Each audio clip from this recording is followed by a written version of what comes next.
বিকেল বেলার নাস্তা বানাইতেছি। আজকে নাস্তায় বানাবো হচ্ছে চিতই পিঠা। তার জন্য এখানে চালের গুঁড়ো নিছি, একটু লবণ নিছি আর একটু বেকিং পাউডার নিছি। আমি তো লবণটা চালের গুঁড়ার সাথে সুন্দর করে মিশিয়ে নেব। তারপর হচ্ছে এখানে এই যে জল গরম করে রাখছি, এটা একদম ফুটানো জল না, যখন একটু হালকা হালকা গরম ভাব হয়, মানে ফুটবে ফুটবে এরকম একটা ভাব হবে, তখন হচ্ছে আপনারা এই জলের চুলাটা বন্ধ করে দিবেন।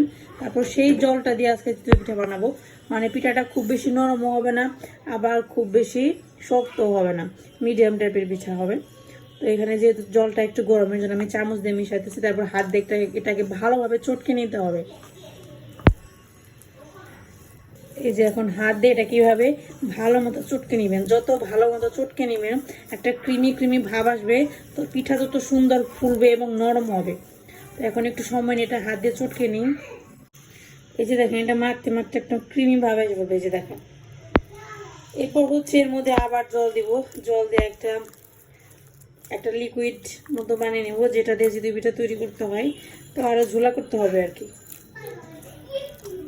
এই যে দেখেন আমার চালের গুড়ির যে মিশ্রণটা চিতই পিঠার জন্য, ওইটা রেডি হয়ে গেছে। এই যে দেখেন পাতলা একটা মিশ্রণ, একটা ক্রিমি ক্রিমি ভাব আসবে, এই যে তাহলেই হয়ে যাবে।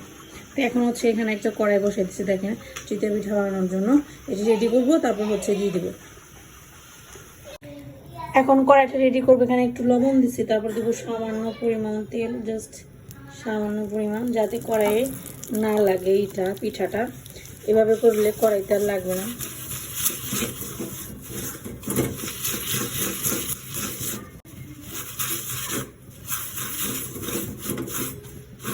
এখন জাস্ট উঠিয়ে ফেলাই দিবেন লবণ। তো প্রথম পিঠা দিয়ে দিলাম, ছোট করে দিব প্রথম পিঠাটা। এই যে এখন ঢেকে দিব এটা দিয়ে, ওয়েট করব কিছুক্ষণ। এই যে দেখেন প্রথম পিঠা, দেখেন কত সুন্দর পিঠা আসে। এই যে যাই হোক বেশি ফুলে নাই। এখন আস্তে আস্তে বানাতে থাকবো, দেখি কি হয়।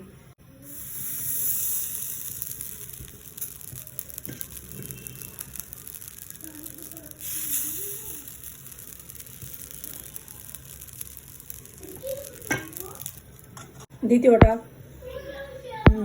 এই দেখেন হয়ে গেছে, কত সুন্দর পিঠা আছে দেখছেন।